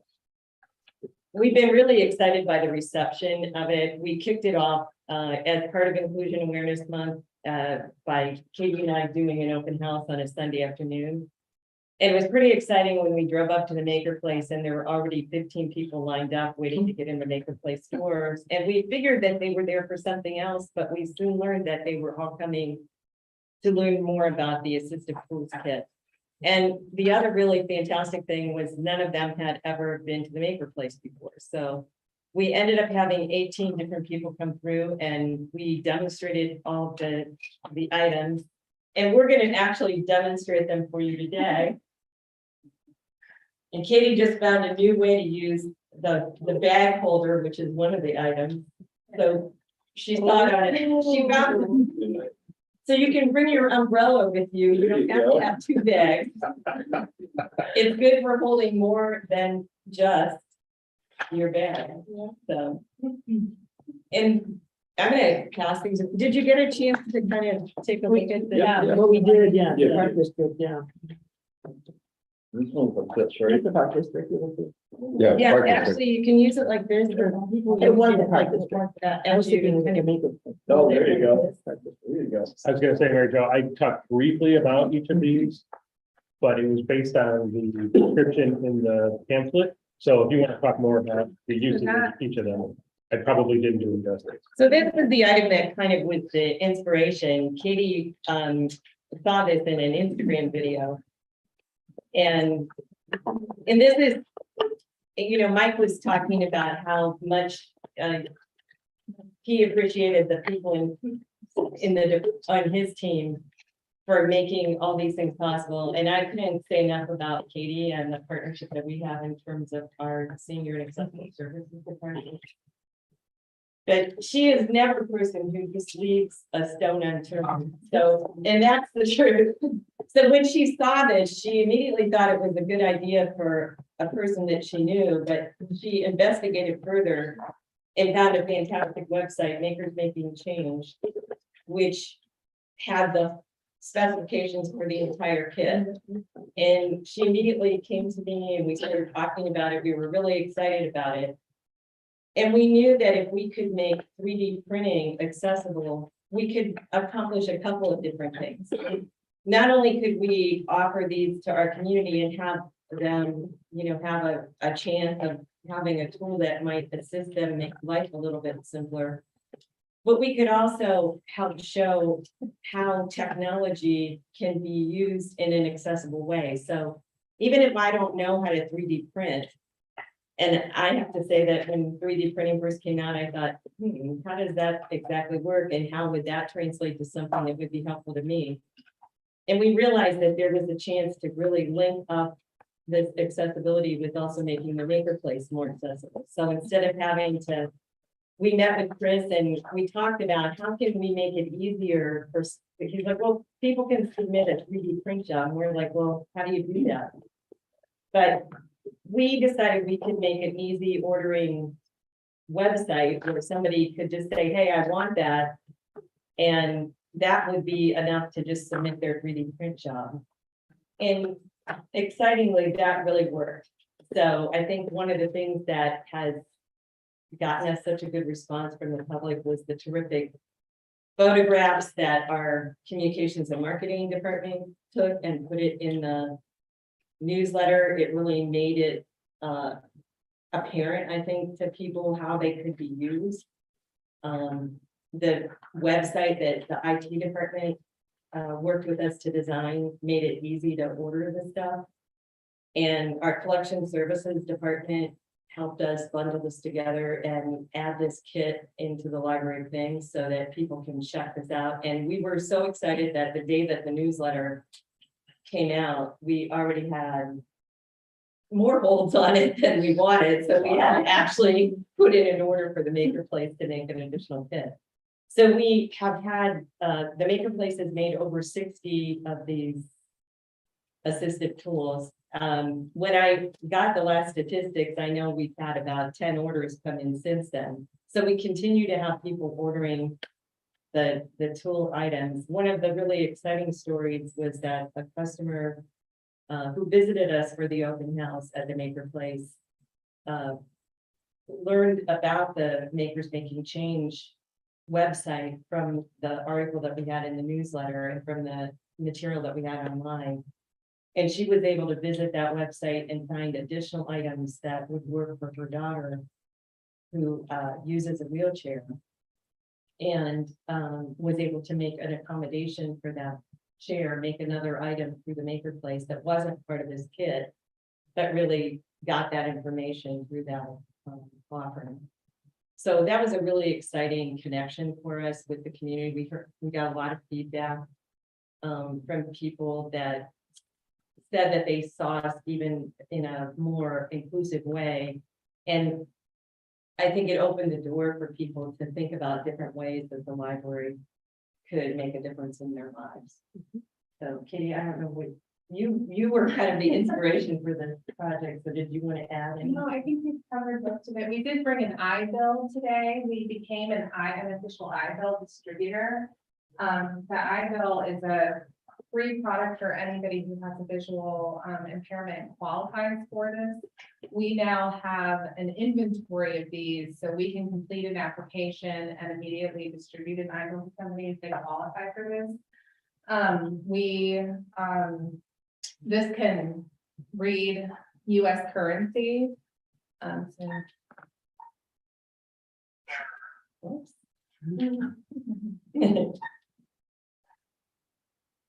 You just have to make sure the bill is inserted properly, but this is a useful tool for somebody who can't read their currency any longer.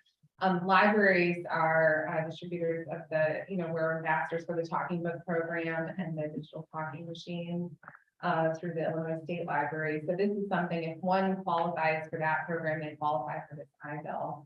And Mary Jo talked about just, we got feedback from a customer who didn't need an iBill, but just called us and left us a message to say that she read about it in the newsletter and is thrilled that our library, is always thinking of these things and working toward these goals. So it meant a lot to us. It did, and we've seen that having Inclusion Awareness Month and having an opportunity to spotlight our commitment to inclusion has really helped us expand the partnerships that we have and really communicated to our customers that they can call us, they can talk to us.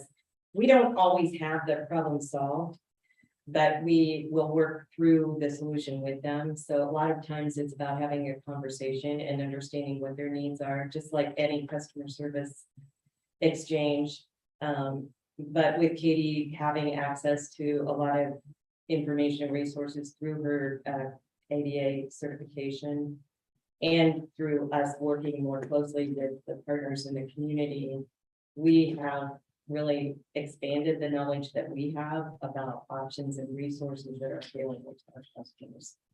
So it was an exciting year for us this year. We really feel that we are seeing some of the efforts over the years, grow exponentially. This year we did our disco dance, so it was for all abilities. It was a very exciting theme this year. We had the space disco. We had a fantastic time. We invite any of you to come next year. We're already planning a fun all abilities event for 2023 early in the year because we're going to be kind of scattering some more of these throughout the year. Thinking of doing a Princess Bride dress up movie. So we think it'll be pretty exciting. We just ran it past graphics today, so they're already starting to think about how we can do the next one. They're all watching the movie tonight. So we I really wanted to thank all the other departments who contributed to the programming for inclusion and inclusion awareness month. We had a lot of different programming. We had programming for people that are experiencing dementia. We had programming for customers who are looking for assistance in budgeting funds to support somebody that they're a caregiver for. So our info services librarians did some really helpful programs on job seeking for persons with disabilities. So the goal at Illinois Assistive Technology Program, which is another resource that we learned about through our outreach with different partners, will provide free of charge really a long-term lease to customers of assistive technology that may benefit them. And so we had them here to talk about the huge variety of things that they offer. And, you know, so many of the customers that attended were really excited to hear about some things, aids that they didn't know anything about and had never seen before.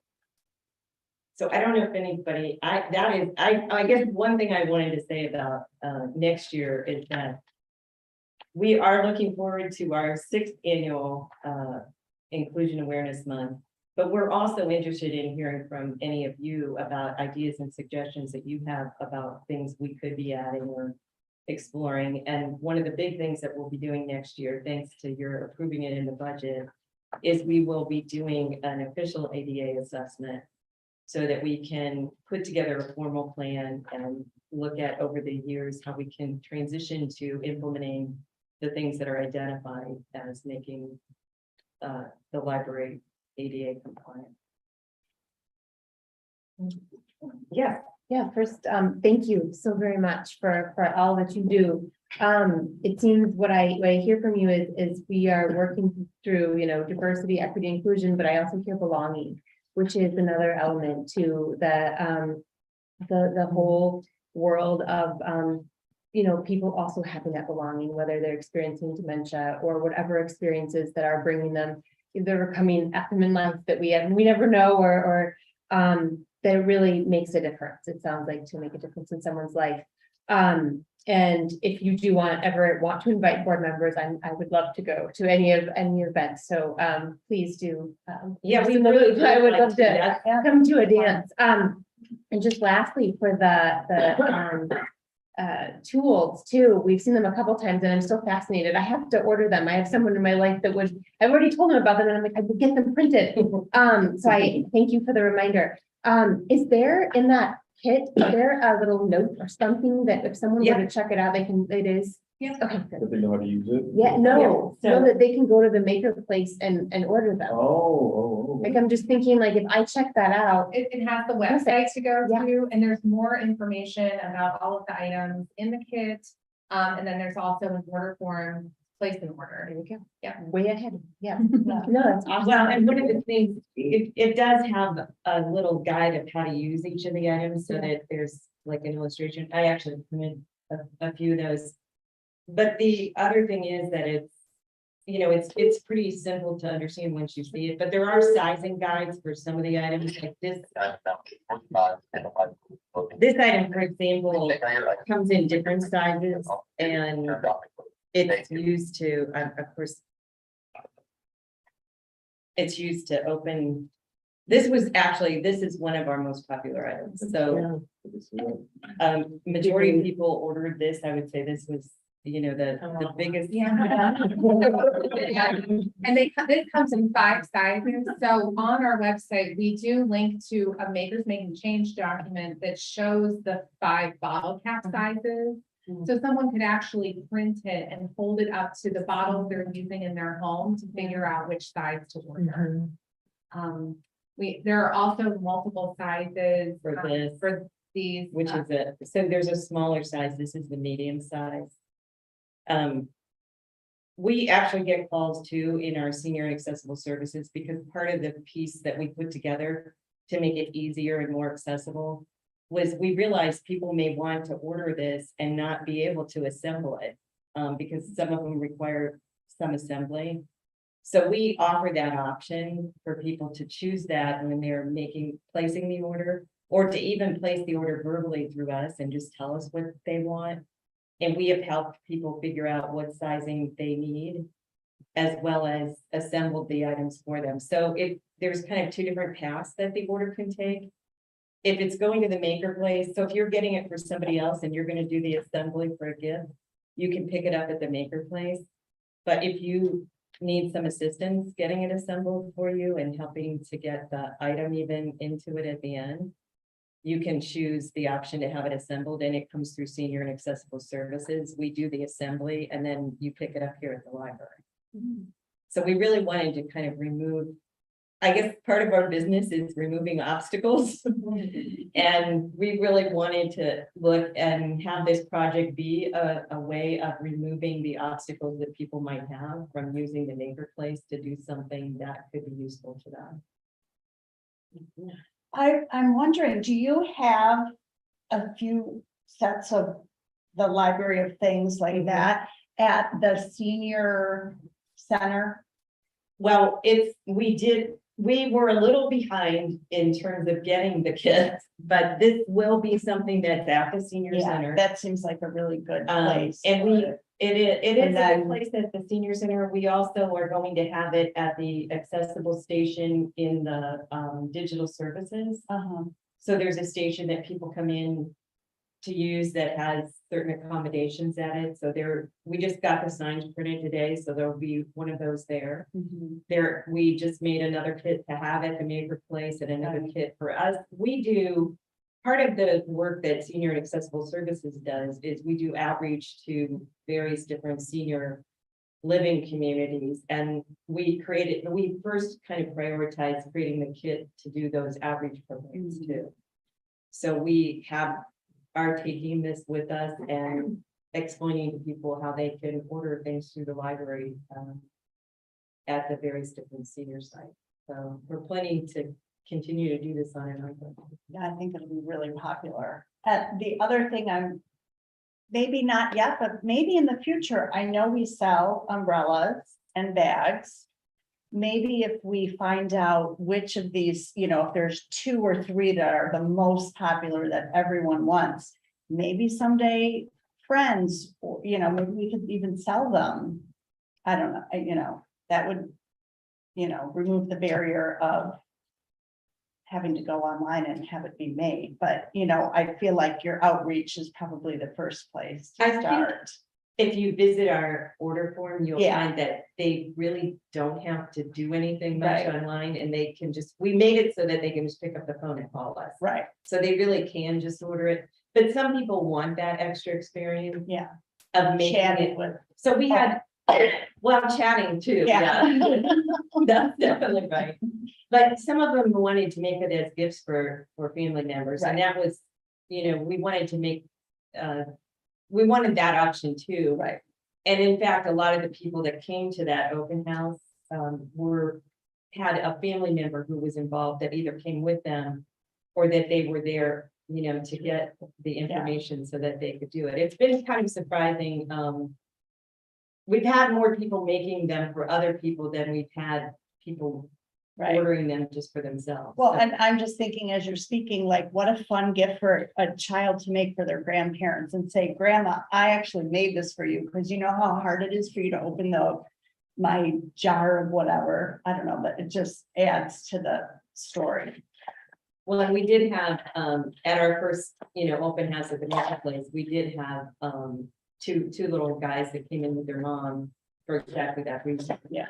So, and, part of the maker place demo included a tour of seeing how the 3D printer works. Yeah.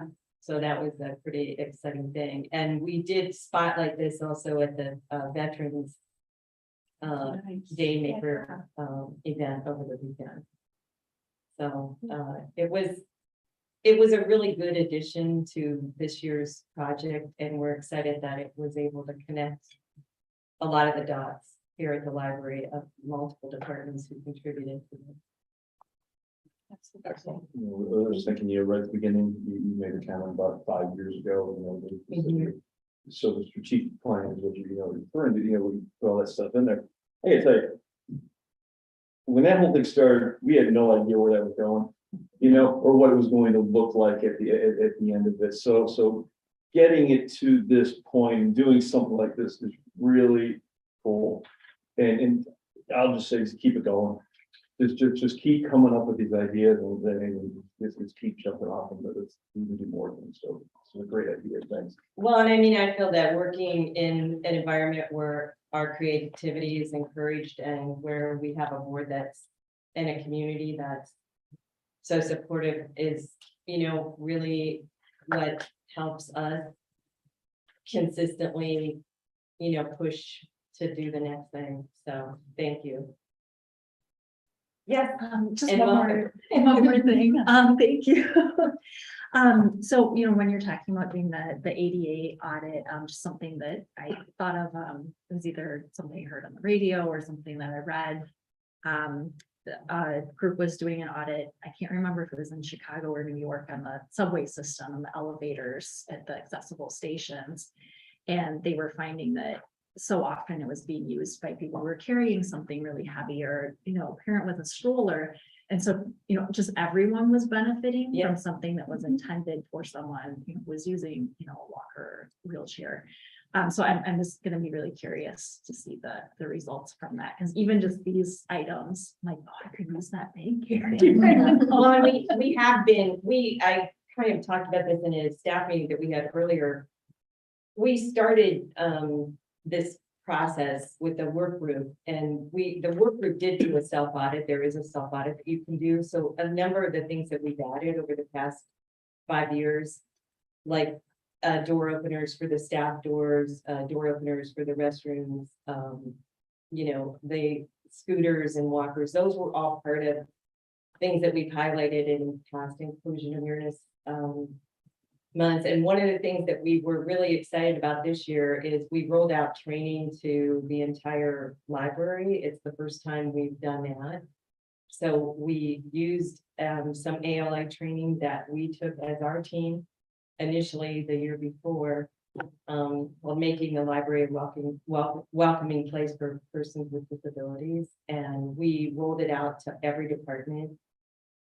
We asked that each department kind of appoint a champion who would be our point person, also going forward with training.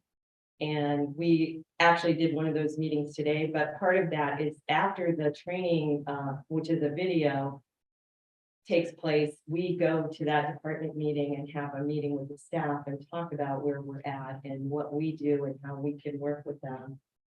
And so one of the really great suggestions that came out of one of our first ones this year with circulation department was this discussion about what people do with their canes and crutches when they're coming in to use the walker.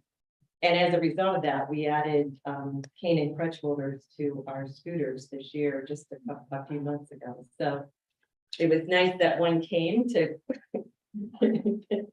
be demonstrated, but Yeah, it's attached to the back. it's attached to the back of the scooter. And so if somebody comes in, there is a place for them to put their things. So we do rely on those conversations and those interactions to get our next idea. Thank you. All right. Very good. Thank you very much. Thank you all. Thank Good you. evening. The time is now 8:55, and the library will be closing. Please check out your items now. All computers are closed. All right. Thank you. So, we are up to other.